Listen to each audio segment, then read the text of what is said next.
하나님의 말씀 증거해 주시겠습니다. 죄송합니다. 좀 벗고 하겠습니다. 복된 주의 날입니다. 주의 날 오후에 위임 받으시는 손명호 목사님 축하드립니다. 새 목사님을 공식적으로 맞이하시는 성도님들 축하를 드립니다. 또 임직 받으시는 취임하시는 집사님, 권사님 축하드립니다. 새 일꾼을 세워서 맞이하는 또 성도님들께도 축하드립니다. 그러고 보니 참 좋은 날입니다. 그동안 손 목사님은 남학신광교회를 개척을 해서 아름답게 세웠습니다. 너무나도 행복한 목회를 하셨습니다. 그곳을 떠나는 것은 무척 힘들었을 겁니다. 그러나 하나님의 뜻을 따라서 첨단 은광교회에서 새로운 도전을 시작했습니다. 도전은 시작했지만 코로나 때문에 무엇 하나 속 시원하게 참 출범을 시키기가 어려운 상황에 처해 있습니다. 게다가 첨단 은광교회는 또 힘든 일을 겪었다고 볼 수 있고 상당히 마음도 많이 가라앉아 있습니다. 함께 하던 또 우리 김수천 목사님, 많은 성도들 훌쩍 떠났습니다. 그분들이 세운 교회가 우리 은광교회입니다. 어제 벌써 1주년이 되었습니다. 정식으로 설립 예배도 드렸습니다. 여러분은 그분들 때문에 서운하고 화도 나고 억울하기도 했을 겁니다. 여러분도 힘드셨겠지만 부임하시는 손 목사님도 힘드셨겠죠. 이제 거기에 더 이상 마음 뺏기지 마시기 바랍니다. 그거는 서로의 힘을 빼는 바보짓입니다. 하나님의 관점에서 보아도 참 재미없는 노릇이죠. 그 교회는 이제 여러분의 동생 교회입니다. 족보를 분명히 해놓고 두 번 다시 뒤돌아보지 마시기 바랍니다. 형제가 다 잘 되어야 가문이 융성해지지 않겠습니까? 여러분이 하실 일은 여러분도 잘 알 겁니다. 여러분은 서로 위로하고 격려하면서 더 좋은 교회로 힘차게 일어서면 됩니다. 새 목사님과 함께 새 비전을 세우고 힘차게 출발하면 됩니다. 과거가 아니라 미래를 바라보면서 달려가시면 됩니다. 귀한 일꾼들도 이렇게 취임을 하니까 얼마나 신납니까? 그래서 다음에 만나면 이렇게 말할 수 있어야 합니다. 김수천 목사님 보고 그때 잘 떠나셨습니다. 우리 은광교회 잘한다면서요. 동생교회 잘 되니 참 감사합니다. 여기 첨단의 형님교회는 더 잘 되고 있답니다. 소 목사님 모시고 우리도 새로운 수준의 교회로 도약을 했습니다. 결국 하나님 말씀대로네요. 모든 것이 합력하여 무엇을 이룬다? 선을 이루는 것 맞네요. 할렐루야. 그렇게 다시 만나서 회포 부시기 바랍니다. 맞습니다. 과거에 묶인 사람은 하나님의 뜻을 이루어드릴 수가 없습니다. 환경을 바라보면서 투덜거리는 사람은 광야의 이스라엘 백성과 똑같습니다. 그들은 불평, 불만을 자기들 역사의 트레이드 마크로 만들어버렸습니다. 수천 년이 지나도록 구약 성경을 읽는 성도들에게 못난 본보기가 되고 말았습니다. 우리는 그런 역사를 만들면 안 됩니다. 우리는 미래를 바라보면서 현재 우리에게 부딪혀오는 도전을 피하지 말아야 합니다. 그래야 여러분의 자녀들이 그걸 보고 본받습니다. 우리도 우리 부모님처럼 신앙생활하면 되겠다. 저렇게 멋진 족적을 따라가야겠다. 이렇게 될 것입니다. 아름다운 역사를 만들어 가시기를 바랍니다. 하나님은 그런 성도들, 그런 교회를 사랑하시고 사용하십니다. 하나님은 그런 교회를 보시면서 마음 시원해 하십니다. 여러분이 그렇게 해서 하나님의 마음을 시원하게 해드리시기를 바랍니다. 그런 때를 기대하면서 오늘 한 팀, 한 비전이라는 제목으로 말씀을 생각을 하고자 합니다. 저는 가끔 설교 제목 때문에 고민을 합니다. 오늘 제목도 고민을 했습니다. 영어로 one team, one vision 해야 되는 거 아닌가? 한 팀은 한글하고 영어가 짬뽕된 건데 어느 게 옳을까? 어느 게 좋을까? 여러분은 어느 게 더 낫습니까? 제 아내가 한 팀, 한 비전이 낫다고 하더라고요. 그렇게 정해진 제목입니다. 그렇게 물어봤는데도 또 생각이 안 나서 집사람한테 한 번 더 물어봤더니 지난번에도 묻지 않았느냐고 말했습니다. 왜 제목에 대하여 장황하게 설명을 합니까? 이래 놓으면 여러분이 잊지 않을 거기 때문에. 설교 내용은 잊어도 제목은 잊지 않겠죠? 여러분은 한 팀이 되시길 바랍니다. 한 비전을 향해 달려가시기 바랍니다. 그럴 때 첨단 은광교회는 문자 그대로 첨단을 달리는 탁월한 교회가 될 것입니다. 그럴 때 여러분 교회 생활은 신나게 될 겁니다. 그럴 때 교회에 대한 자부심이 생길 겁니다. 우리 교회가 무엇을 목표로 달려가고 있는가? 이런 말을 남에게 하면서 자랑할 수 있다면 그건 최고의 교회 생활 아닌가요? 여러분 한 분 한 분은 그러므로 거기에 대한 팀원이 되셔야 합니다. 어느 한 모퉁이라도 힘차게 떠받들므로써 한 팀을 멋있게 만들어 가시기 바랍니다. 저는 이 팀이라는 말을 생각하면 수십 년 전에 보았던 상려 행렬이 떠오릅니다. 이 상려꾼들이 상려를 이렇게 짊어지고 매장지로 갑니다. 에호 하면서 갑니다. 그러면 상력군 중에 누구라도 브레이크를 딱 잡고 멈추면 행렬이 뒤틀어져서 나가지를 못합니다. 그러면 상주가 돌아서서 이렇게 돈을 한 푼 찔러줍니다. 그러면 또 다시 출발합니다. 그 모습을 보면서 제가 어린 마음에 왜 저런 짓을 하나, 슬픔을 당해 있는 유족들에게 위로는 하지 못할 망정, 이렇게 화를 냈던 기억이 납니다. 물론 그건 알고 보면 단순히 돈 문제만은 아닙니다. 유족들의 관심을 다른 데로 돌려서 슬픔을 잊게 하려는 의도도 있었죠. 어쨌든 저는 한 가지 중요한 교훈을 얻었습니다. 교회도 어디론가 나아가고 있을 때 한두 사람이라도 딴지를 걸면 못 나간다는 것, 그렇지 않던가요? 이런 모습을 여러 교회에서 우리는 볼 수가 있습니다. 여러분 가운데 딴지 거는 사람 없기를 바랍니다. 그 보직에는 아무도 없기를 바랍니다. 저는 광주은광교회 부임해서 선수 기죽이지 마라, 죽고 사는 문제 아니면 넘어갑시다, 이런 말을 참 많이 했는데요, 여러분에게도 그 말 들려주고 싶습니다. 선수가 지금 한 명 왔습니다. 선수 기죽이지 마시기 바랍니다. 죽고 사는 문제 아니면 넘어가시기 바랍니다. 한 팀 한 비전으로 점점 좋아지는 교회를 세워가시기를 바랍니다. 오늘 본문은 교회의 구조를 간단하게 보여주고 있습니다. 11절에 사도요, 선지자요, 복음 전하는 자, 그 다음에 목사, 교사 쭉 나오고 있는데요, 사도와 선지자는 하나님의 말씀으로 교회의 기초를 닦았던 사람들입니다. 복음 전하는 자, 스데반, 빌리그레아, 무디, 이런 전도자들을 가리킨다고 볼 수가 있겠습니다. 목사와 교사는 말씀으로 목양하고 훈련하는 이들입니다. 그리고 이 5가지 직책은 예외 없이 말씀을 전하고 가르치는 것이 포함되어 있습니다.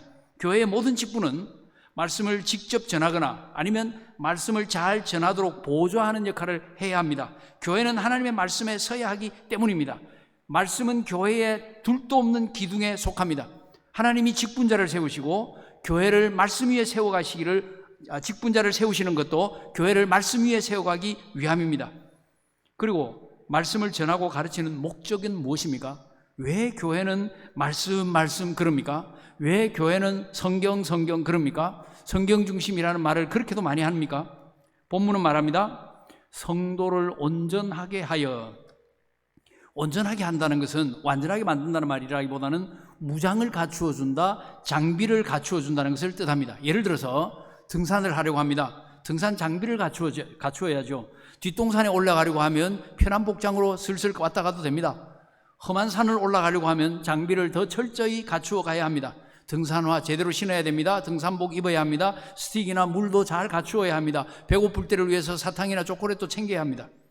쇼핑용 봉투 들고 가면 안 됩니다. 등산용 배낭을 울러매고 가야 합니다.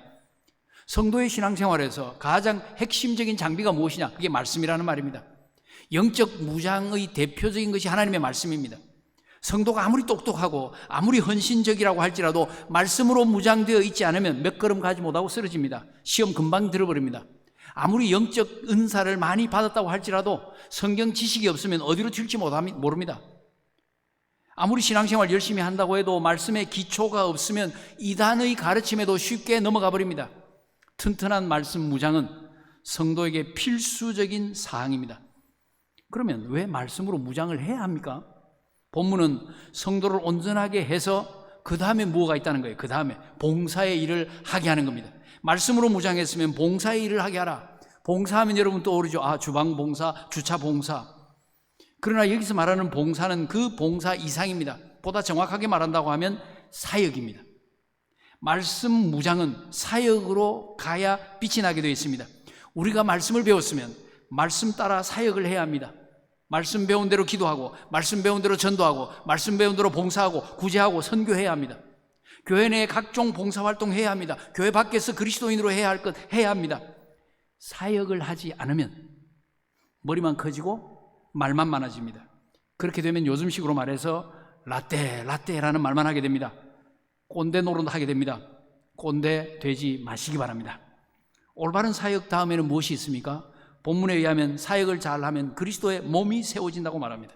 사역을 통해서 교회는 건강한 교회로 세워집니다. 교회는 교회답게 세워질 수 있고 교회답게 역할을 할 수 있습니다.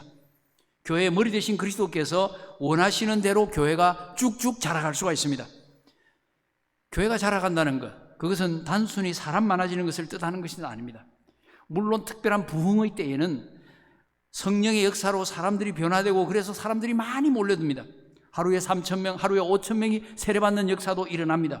그것은 놀라운 축복입니다.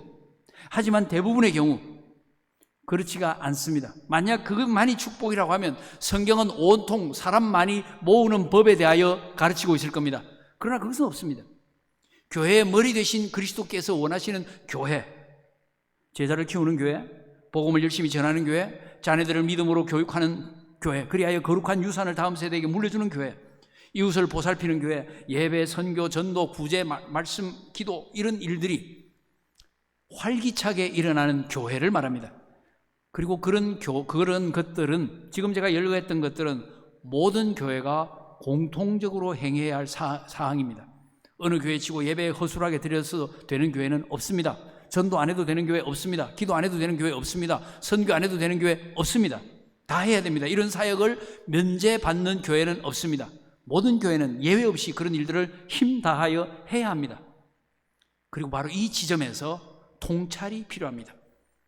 바로 이 지점에 저는 목사가 세워지는 이유가 있다고 생각합니다. 그리고 바로 이 지점에 당회가 세워지는 이유가 있다고 생각합니다. 지도자의 해안이 필요합니다. 그 해안에 따라서 교회의 합의가 필요합니다. 선택과 집중이 필요합니다. 왜냐하면 교회마다 나름대로의 특징이 있기 때문입니다. 교회는 그 교회가 처한 상황이 있기 때문입니다.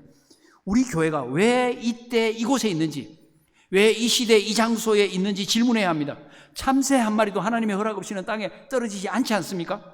하물며 그리스도의 몸된 교회가 여기 우뚝 서 있는데 아무 이유 없이 세워질 리가 있겠습니까? 아무 특징 없이 그냥 여기 존재한다고 해서야 되겠습니까? 하물며 그의 종을 지금 위임 목사로 세우시는 것이 아무 생각 없이 이루어졌어야 되겠습니까? 그리고 앞으로 수고할 일꾼들을 세우는 것이 그냥 아무렇게나 되어지는 것은 아니지 않습니까?